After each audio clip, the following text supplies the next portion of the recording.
네, 시간이 되었으므로 4월 교무회의를 시작하겠습니다. 회의에 앞서서 오늘 지식공유 세미나가 있는데요. 오늘 세미나 연사는 AI융합연구원 인공지능융합학부 겸직하고 있는 최가영 교수입니다.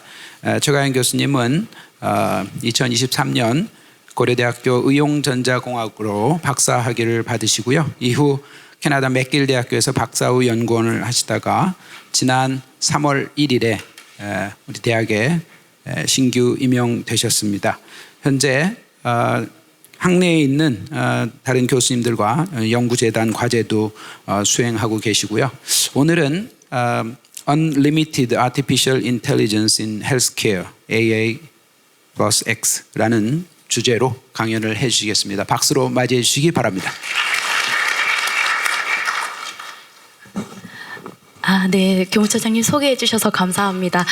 방금 소개받은 AI융합연구원 그리고 인공지능융합학부 소속 최가영이라고 합니다. 먼저 오늘 이렇게 뜻깊은 자리에서 발표할 수 있는 기회를 주셔서 진심으로 감사드립니다. 방금 소개해 주신 것처럼 오늘 이제 AI 플러스 X라는 주제로 제가 그간에 수행했던 연구들 그리고 앞으로 그런 백그라운드를 기반으로 해 나가고자 하는 연구들을 이렇게 좀 소개를 해드리려고 합니다. 먼저 제 소개를 간단하게 좀 다시 드리자면 저는 학사, 석사, 박사 학위 기간 모두 의료공학을 전공을 했습니다. 전자 기반의 의료공학을 전공을 했고요.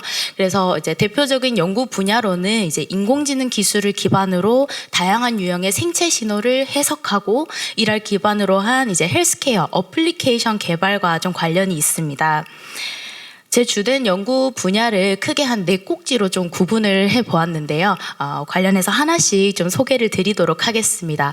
먼저 첫 번째는 제가 가장 주로 좀 중점적으로 다루고 있는 뇌파, EEG라고 하는 데이터를 활용한 연구들입니다. 최근에 이제 전자약, 디지털 치료제라는 이름으로 조금 더 널리 알려진 이제 TES라고 하는 이제 임상 기술이 있습니다.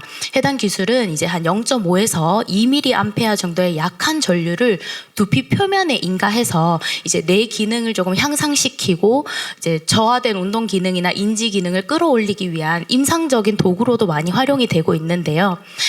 특히나 이제 스트로크와 같은 뇌신경 질환 발병 이후에 나타나는 운동 기능 저하를 개선하는데 굉장히 좀 탁월한 효과가 있다고 알려져 있습니다.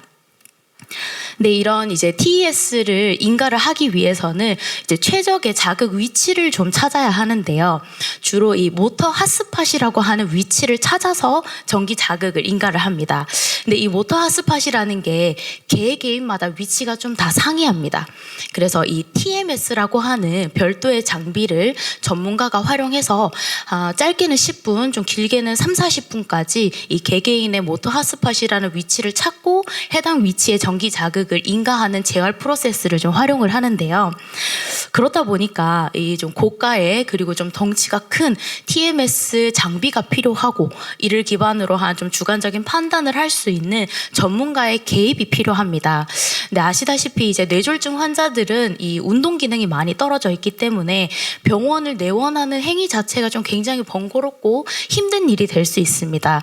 그래서 좀 재활 치료의 수능도나 재활 효과를 좀 저하시키는 요인이 될 수 있다라고 생각이 드는데요. 그래서 제가 시도했던 것은 최근에는 이 TES 장비와 뇌파를 동시에 측정할 수 있는 상용 장비들이 많이 개발이 되고 있습니다. 그래서 해당 장비를 활용해서 뇌파를 이용해서 인공지능 알고리즘으로 이 모터 핫스팟을 찾을 수 있다면 환자들이 조금 더 쉽게 집에서도 재활 치료를 할 수 있지 않을까라는 취지에서 연구를 좀 시작하게 되었었는데요. 그래서 연구는 이제 먼저 정상인을 대상으로 데이터를 취합해서 뇌파로 이제 핫스팟을 찾을 수 있는지 그 가능성을 좀 먼저 확인을 했고 최종적으로는 실제 뇌졸중 환자 데이터를 활용해서 임상적으로 활용 가능성까지 좀 검증을 했었습니다. 그래서 실험에 앞서서 이제 이렇게 알고리즘이 찾아낸 위치가 정말 효과가 있는지 확인하기 위한 그라운드 트루스 용도로 전통적으로 활용하는 요 TMS를 활용해서 개인별의 요 핫스팟 위치를 찾고 이제 3차원 좌표 정보로 먼저 확보를 해 두었습니다.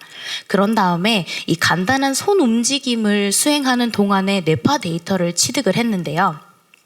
뇌파 데이터는 정상인의 경우에는 화면에 빨간색 동그라미가 나타날 때마다 이 검지 손가락을 이용해서 스페이스바를 가볍게 클릭하는 과제를 좀 수행을 했었고요.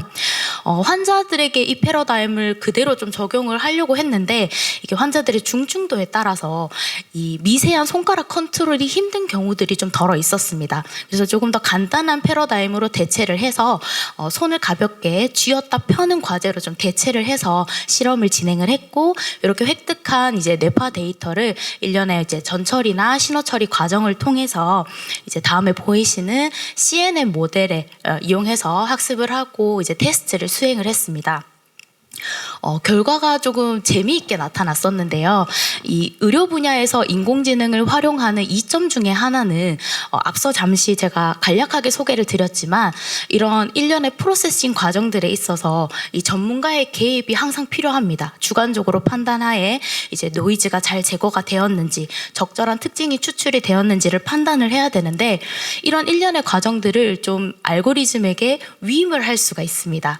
그래서 과연 인공지능이 얼마나 이 좀 다이나믹한 뇌파 데이터를 잘 처리할 수 있는가를 좀 테스팅을 해봤는데 지금 여기 input 5라고 되어 있는 것이 제가 직접 전처리도 하고 노이즈도 제거하고 특징까지 추출한 결과이고요. 한 단계씩 이제 전처리 과정을 줄여가면서 최종적으로는 원신호 그 자체를 한번 입력으로 줘봤습니다. 그랬더니 확실히 오차가 전문가가 개입해서 이제 입력을 뽑아내서 제공을 한 게 이제 0.04cm, 이제 0.4mm 정도로 오차가 가장 적게 나타났어요. 근데 이제 전문가의 개입이 줄어들에 따라서 약간 리니어하게 오차가 상승하는 경향을 보이기는 했지만 궁극적으로 원신호를 사용했음에도 불구하고 한 2mm 내에 굉장히 준수한 수준의 오차를 보이는 것을 확인할 수 있었습니다. 제가 이 준수한 수준이라고 판단한 근거는 앞서 잠시 보여드렸던 이 TES라는 장비의 대부분의 전극 사이즈가 보통은 1cm를 넘어가고 평균적으로는 3cm 정도가 됩니다.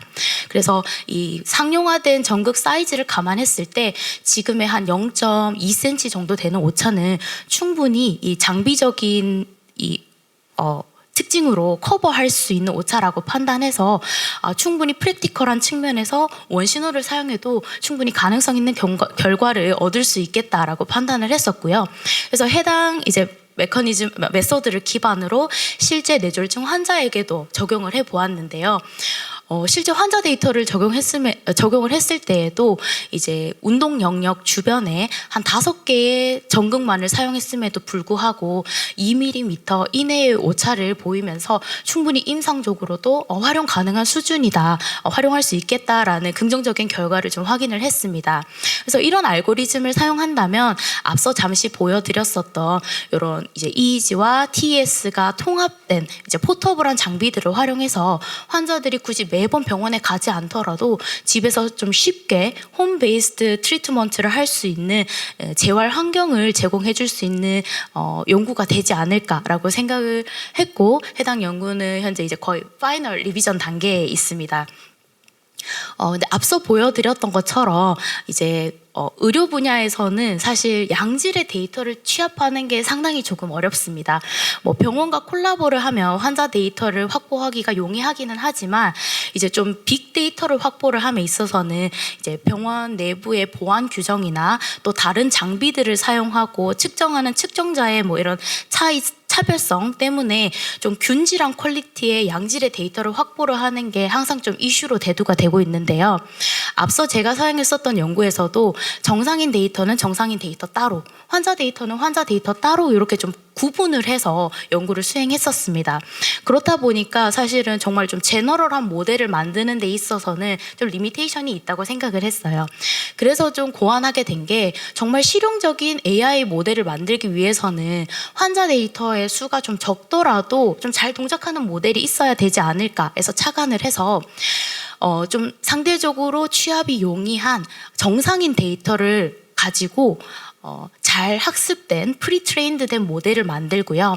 메타러닝이라는 테크닉을 활용해서 이 도메인을 환자에게 적합하도록 시프팅을 시켜주는 좀 기술을 좀 활용을 해봤습니다.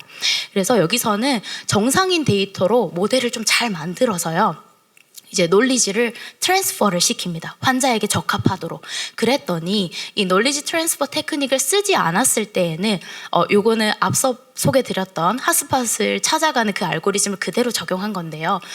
논리지를 적용시키지 않으면 정상인으로 학습된 데이터에 환자 데이터를 넣어서 검증만 했을 때 한 4cm 내지는 5cm에 육박하는 에러를 보였습니다. 사실 임상적으로 활용하기는 어려운 수준인데요. 근데 이 메타러닝 기반의 논리지 트랜스퍼 테크닉을 적용을 했더니 제가 앞서 말씀드렸던 그 1cm 미만의 오차를 보이면서 굳이 양질의 환자 데이터를 쓰지 않더라도 정상인 데이터만을 모으더라도 이제 의료 분야에 접목할 수 있는 또 하나의 테크닉이 될 수 있겠다. 이렇게 되면 조금 더 프랙티컬한 의료 AI를 활성화시킬 수 있는 방안이 되지 않을까, 이런 연구도 함께 수행을 했었습니다.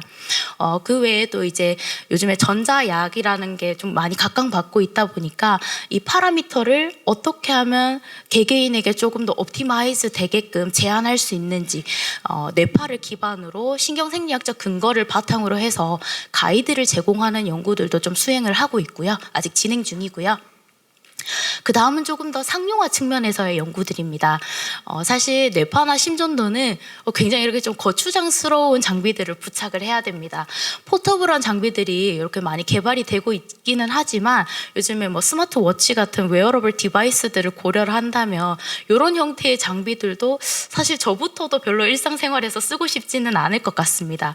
그래서 최근에는 이런 무선 이어폰 형태의 장비들이 많이 나오다 보니까 이것들을 착안해서 이어와 웨어러블을 결합한 이어러블 디바이스 개발과 관련된 연구들이 좀 많이 이루어지고 있습니다. 그래서 귀를 겨냥을 했는데요. 귀에서 이제 뇌파나 심전도 데이터가 어느 정도 의미 있게 추출되는 경향을 먼저 좀 확인을 했었고요. 이것들을 기반으로 인공지능 기술을 좀 가미해서 귀에서 측정한 뇌파 데이터가 마치 두피에서 측정한 뇌파 데이터와 유사한 수준을 보이게끔 성능을 향상시켜주는 연구, 그리고 심전도가 귀에서 측정이 된다고는 하지만 사실 그렇게 깨끗하게 보이지는 않습니다. 저희가 이제 왜 목에도 이렇게 손을 대어보면 맥박이 뛰는 것처럼 그걸 조금 착안을 해서 귀에서도 심박이 측정이 되지 않을까 시도를 했던 건데 그렇게 깨끗하게 막 보이지는 않았었거든요. 그래서 좀 특수한 알고리즘을 적용해서 이렇게 귀에서도 좀 클리어한 심전도 데이터를 취득할 수 있는 기술들을 좀 개발을 하는 연구들을 수행했었고요. 이런 백그라운드를 기반으로 이제 실제로 LG전자나 주식회사 소속, 링크페이스 등과 함께 이런 이어러블 제품을 개발하는 연구에도 함께 동참한 경험을 조금 가지고 있습니다. 그 다음은 휴먼 컴퓨터 인터페이스라는 건데 사실 브레인 컴퓨터 인터페이스라는 게 조금 더 익숙하실 것 같습니다. 일론 머스크가 창립한 그 뉴럴링크 덕분에 이 BCI 분야가 최근 한 3년, 5년 사이에 대중들에게 좀 많이 알려진 것 같은데요. 이게 사실 뭐 뇌파가 아닌 다른 생체 신호를 쓰면 그냥 휴먼이라는 용어로 대체해서 휴먼 컴퓨터 인터페이스 HCI라고 많이들 이야기를 합니다. 관련된 연구로 저는 생체 신호 기반의 인증 시스템 개발 연구를 좀 수행을 했었는데요. 지금 아마 가지고 계신 스마트폰에도 뭐 지문 인식, 홍채 인식, 페이스 인식 이런 건 이제 너무나도 많이 일상생활에 스며들어 있습니다. 근데 그럼과 동시에 대두되고 있는 문제들이 이제 카피의 이슈인데요. 최근에는 이제 뭐 학생들조차도 지문은 카피가 가능합니다. 이 자리에서 제가 목공풀 하나로 이제 약간 이제 지문을 뜨면은 지문은 쉽게 카피가 가능하고요. 이제 페이스 인식 같은 경우에도 요즘에 SNS가 워낙에 활성화가 되다 보니까 그 사진을 잘 가지고 와서 인식을 하면 이게 오픈이 되는 케이스들이 조금씩 이제 보도가 되고 있습니다. 그런데 이런 지문, 홍채, 얼굴 같은 데이터들은 일생에 걸쳐서 크게 변화하지 않는 특징을 가지고 있어서 저희가 흔히 정적인 생체 신호다라고 이야기를 합니다. 근데 제가 이제 앞서 소개드렸었던 뇌파나 심전도 같은 데이터들은 시간의 흐름에 따라서 혹은 내 컨디션, 이제 측정 환경에 따라서 시시각각 변화하는 특성을 좀 가지고 있는데요. 이런 데이터들을 저희는 동적 생체 신호라고 합니다. 근데 이 동적 생체 신호는 아직까지는 이걸 좀 카피할 수 있는 기술이 조금 부족합니다. 그래서 이걸 생체 인증에 활용한다면 조금 더 보안이 강화된 인증 시스템을 개발할 수 있지 않을까라는 취지에서 연구를 수행을 했었고요. 그렇다고 이제 앞서 보여드렸던 것처럼 덕지덕지 붙은 케이스는 또 일상에서 활용하기가 어려우니까 그 이어 EEG 그리고 이어 ECG를 활용해서 이제 인증 도구로서 활용할 수 있는지 이제 가능성을 확인하는 연구들을 좀 수행을 했습니다. 그 외에도 이제 BCI 분야에서 많이 활용되는 이제 SSVP라고 하는 패러다임과 관련된 양질의 데이터를 취합을 하고 이제 감정 분류와 같은 데이터들도 좀 사실 다른 분야에 비하면 빅데이터는 아니지만 저희 분야에서는 이제 데이터 취합이 조금 어려운 이슈가 있다 보니 좀 데이터들을 많이 모아서 이제 연구자들과 쉐어하는 연구들을 좀 수행하기도 했고 이걸 기반으로 이제 감정 분류를 하는 인공지능 알고리즘 개발과 같은 연구들도 조금 수행을 했었습니다. 마지막으로는 이미지 데이터와 관련되어 있는데요. 첫 번째 연구는 여기 보이시는 센서가 이제 소변을 이제 떨어뜨리게 되면 색상이 변화하는 종이 기반의 바이오 센서입니다. 이 센서를 개발한 연구팀과 콜라보레이션을 했던 연구인데 이렇게 가정에서 종이 기반의 센서에다가 이제 소변을 떨어뜨리셨을 때 만약에 소변 내에 당뇨의 원인이 되는 요당이라는 성분이 포함되어 있을 경우에 이렇게 색상이 변화합니다. 요당이 많이 포함되면 초록색에 가깝게 변화하고요. 적게 포함되면 이렇게 하늘색에 가까운 컬러를 보입니다. 근데 이 양 극단에 있는 케이스들은 육안으로 쉽게 구분이 되지만 이 사이에 있는 아이들은 사실 누가 보느냐에 따라서 없다라고도 판단할 수 있고 조금은 있는데라고도 판단을 할 수가 있습니다. 그래서 좀 이런 정성적인 판단을 좀 구체적으로 하기 위해서 인공지능 알고리즘으로 이 사진을 촬영해서 소변 내에 함유된 요당의 수치를 정량적으로 추정하는 헬스케어 알고리즘을 좀 개발하는 연구를 수행을 했었고요. 해당 연구는 이것도 좀 보안과 관련된 건데 이미지를 활용한 보안입니다. 사실 이제 생체 신호나 지문 외에도 보행 패턴이 사람마다 좀 다 상이합니다. 발목이 돌아가는 각도, 보폭, 손을 흔드는 각도 이런 것들이 사람마다 좀 다 다른데요. 그래서 이제 보행 패턴을 좀 추출을 해서 이 인증 시스템을 개발을 했는데 요거는 사실 목적성이 어떤 거냐면 사실 한국에서는 CCTV를 이제 어디서도 도처에서 다 찾을 수가 있습니다. 근데 요즘에 이제 고령화 사회에 접어들면서 치매 노인의 이제 집을 못 찾아가시는 어르신들 혹은 미아들 이런 대상으로 이제 미아나 이제 치매 노인이 실종이 되었을 때 CCTV를 이용해서 등록된 환자라면 아니면 어린이라면 좀 빠르게 사람들을 좀 찾을 수 있는 기술로서 활용할 수 있지 않을까. 그래서 스마트 시티를 구축함에 있어서 좀 중요한 기술이 될 수 있지 않을까라는 취지에서 시도를 했던 연구인데 아직은 기초 단계에 좀 머물러 있는 상태입니다. 마지막 연구는 제가 여기 오기 직전에 맥길 대학에서 수행했던 연구인데요. 이제 코로나가 감염된 이후에 다양한 형태로 이제 후유증들이 나타납니다. 여기 계신 교수님들은 다행히 큰 후유증이 없으셨으면 하는 바람이긴 한데 꽤나 많은 분들이 이제 장기 코로나 증후군이라고 해서 이 후유증들이 3개월 이상 지속되는 그리고 일상생활에 지장을 주는 정도의 후유증을 아직까지도 많이 겪고 계십니다. 근데 이게 최근 연구 결과를 좀 보다 보면 이 코로나 바이러스가 장기 코로나 증후군을 유발을 하는 환자들을 보니까 바이러스 자체가 이 신경계를 건드렸다라는 근거들이 조금씩 나오고 있습니다. 그래서 이제 맥길에서 하던 연구가 이제 70 MRI와 이제 기타 여타 다른 생체 신호들을 이용해서 이 코로나 바이러스가 우리 뇌신경계에 미치는 영향에 대한 연구를 좀 수행하다 왔는데 아직까지 거기도 진행 중인 상태라 이제 결과를 좀 보여드리지 못해서 좀 아쉽기는 합니다.